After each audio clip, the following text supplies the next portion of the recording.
They flooded my yard on purpose. And the worst part is, they smiled like it was just how things worked. I didn't say anything at first, not because I didn't notice, but because I was still trying to convince myself there had to be some reasonable explanation.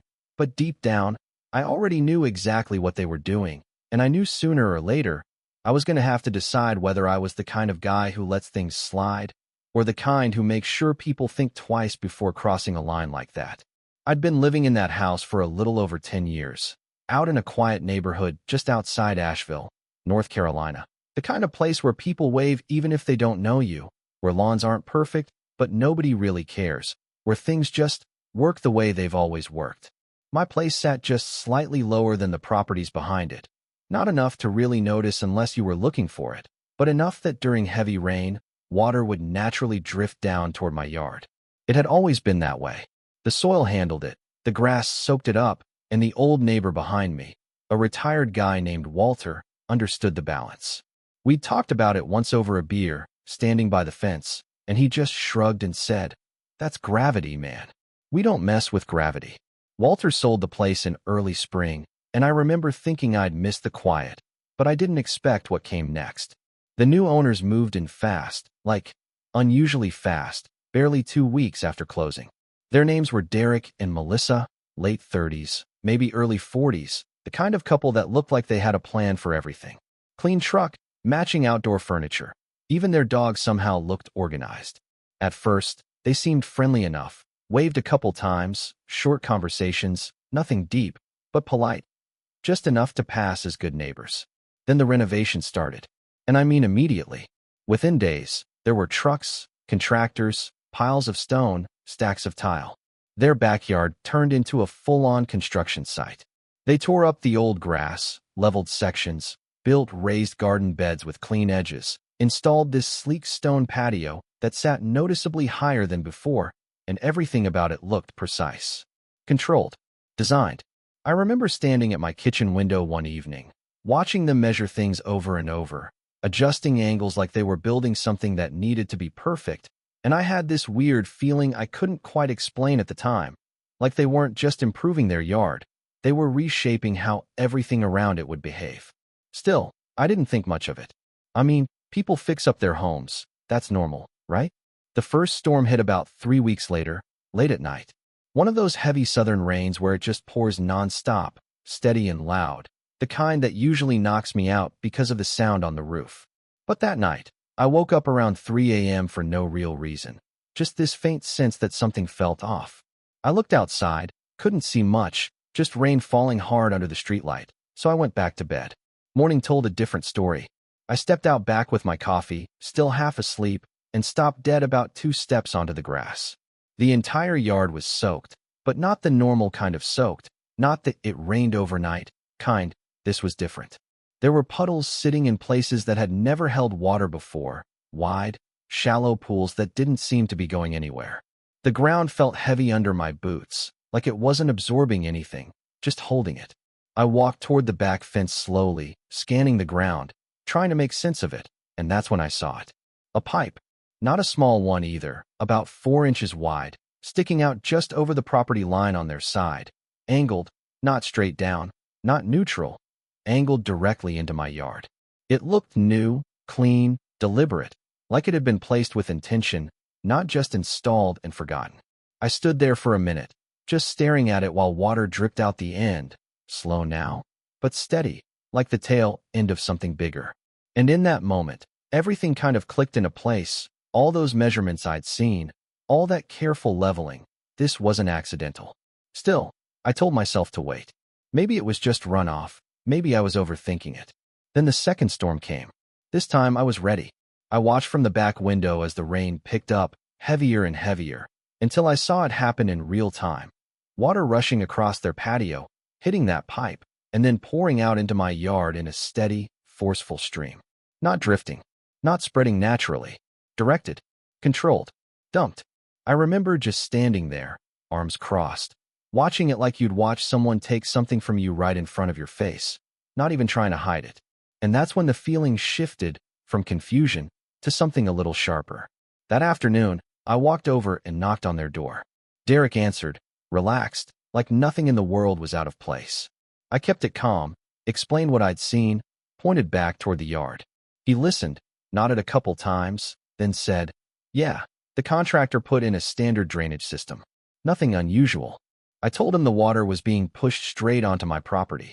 He glanced past me toward the fence, then back at me, and gave this small shrug, like it wasn't really his problem. "Water's gotta go somewhere," he said. I held his gaze for a second longer than necessary. "Not onto my land," I replied.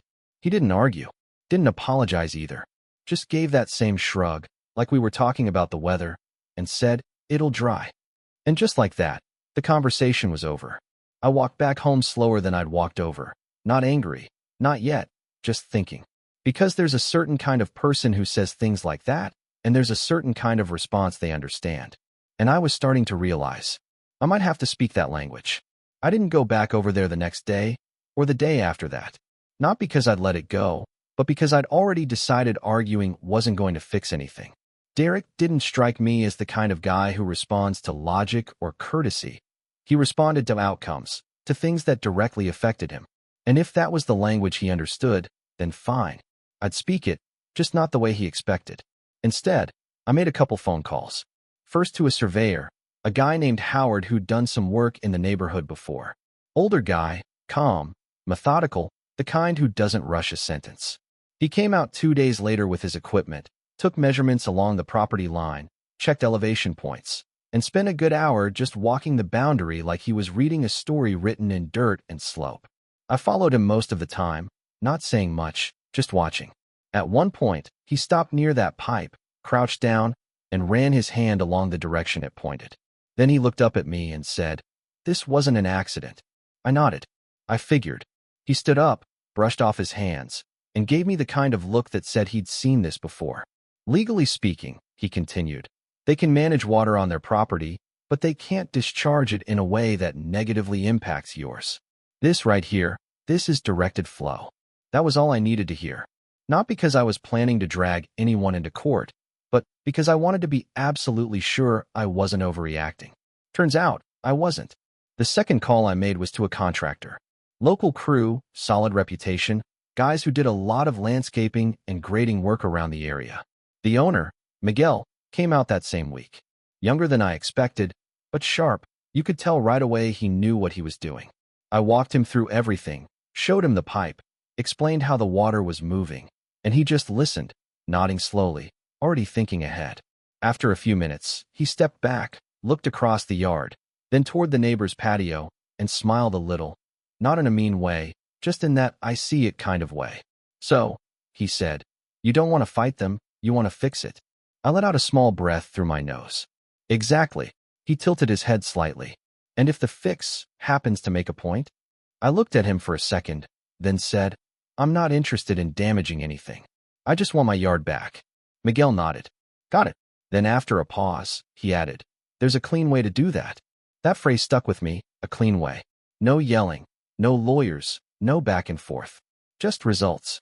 We spent the next half hour going over a plan. He explained it in simple terms, but the more he talked, the more I could see it coming together in my head. A raised barrier along the back edge of my yard. Not just decorative, but solid, something that would stop the direct flow completely. Behind it, a graded slope that would guide the water sideways instead of letting it spread. And then a drainage channel, lined with stone, running the length of the barrier, directing everything to a single exit point. I asked him where that exit would be.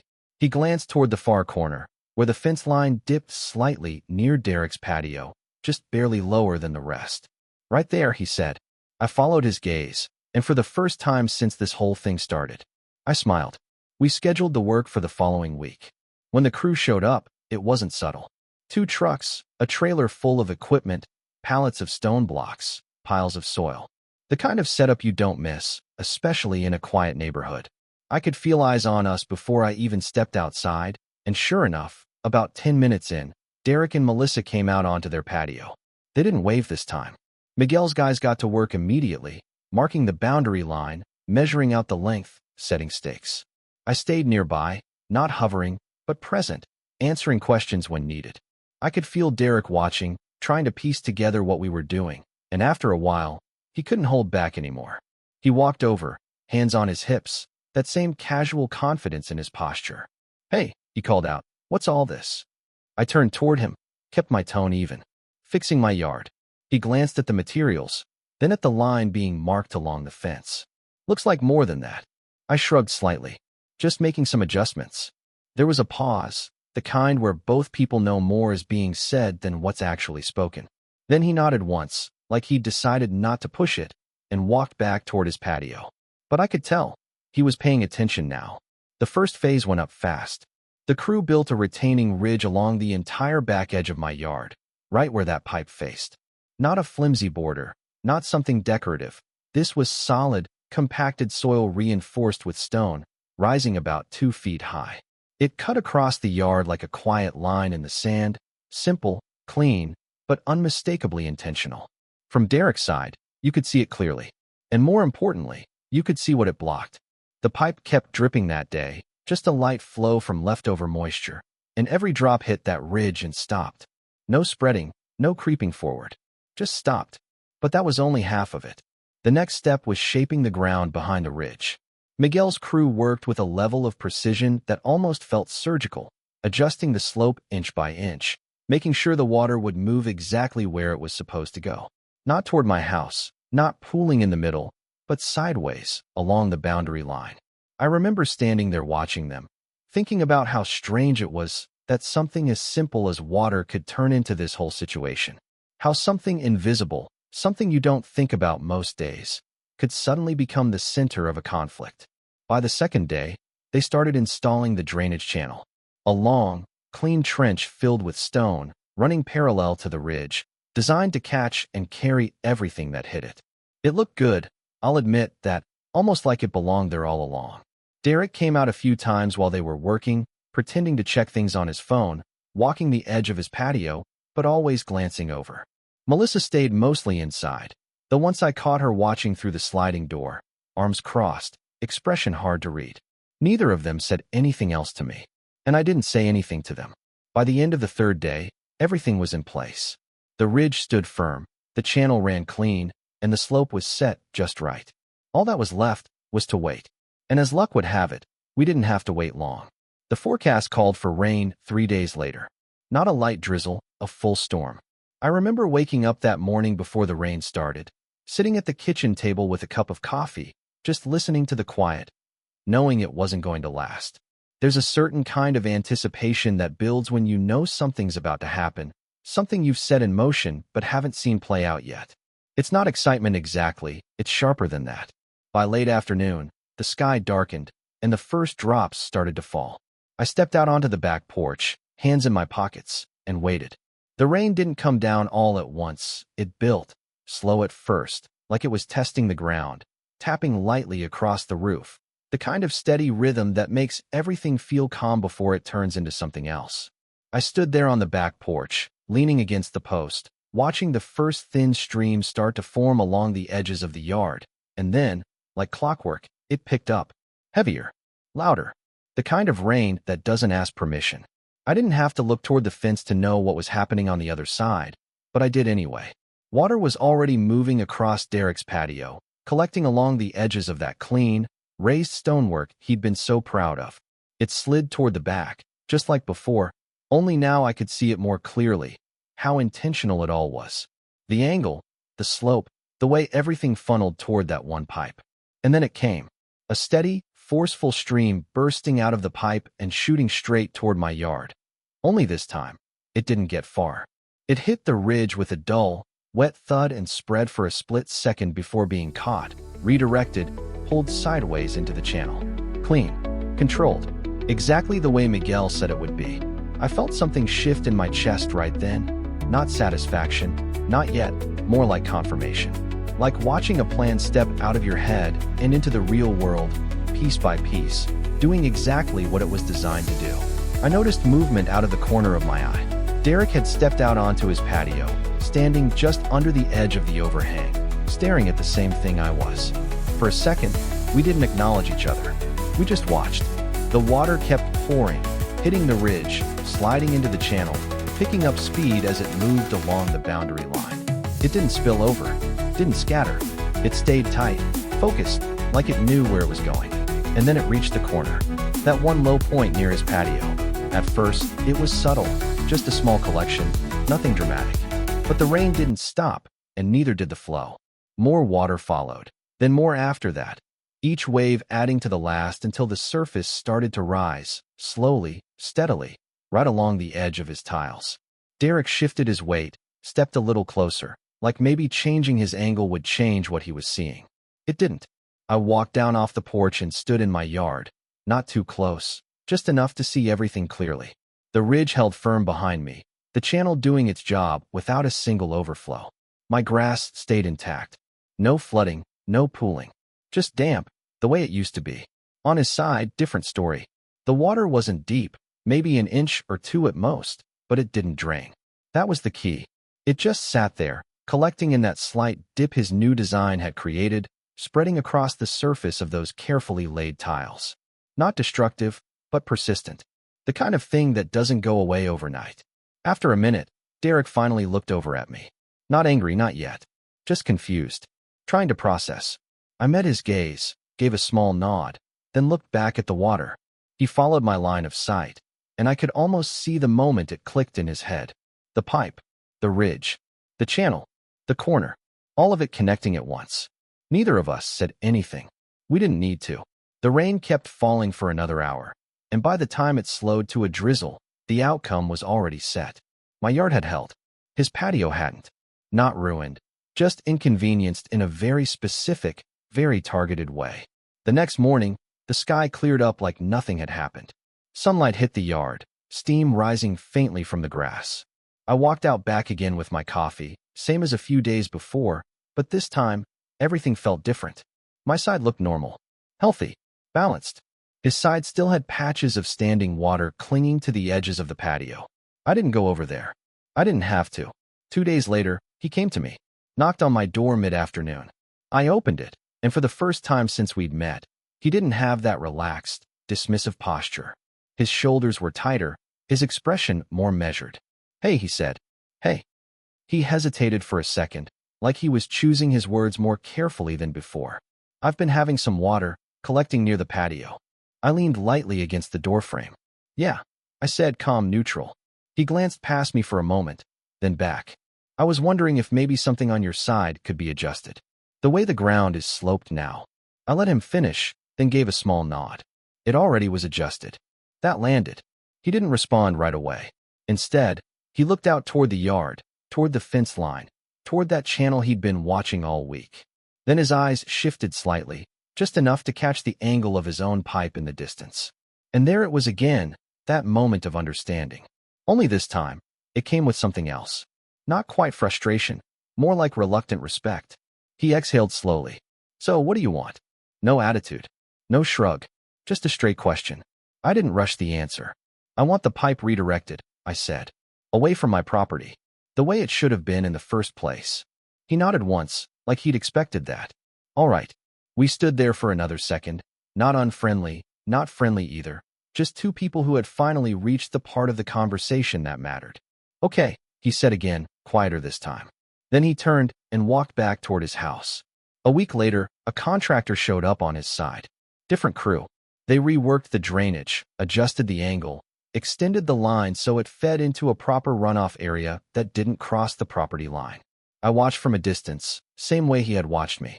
We didn't talk about it again, and things went back to normal, or at least a new version of normal. We still wave sometimes, short nods, nothing more. The kind of understanding that doesn't need words anymore. But every now and then, when it rains, I'll stand by that back window and watch the water move, clean, quiet, going where it's supposed to go. And I think about how close I came to just accepting it, to letting it be one of those things you deal with because it's easier than pushing back. And I'm glad I didn't. Because here's the thing. I didn't flood his yard. I didn't damage anything. I didn't cross the line. I just gave the water somewhere honest to go. And somehow that was enough. Now I'm curious what you think. Was that fair, or did I take it too far? Would you have handled it differently, or done the exact same thing? Drop your thoughts in the comments. I read more of them than you'd think. And if you enjoy stories where people solve problems without yelling, without lawyers, just a little bit of strategy, go ahead and hit like. Maybe subscribe.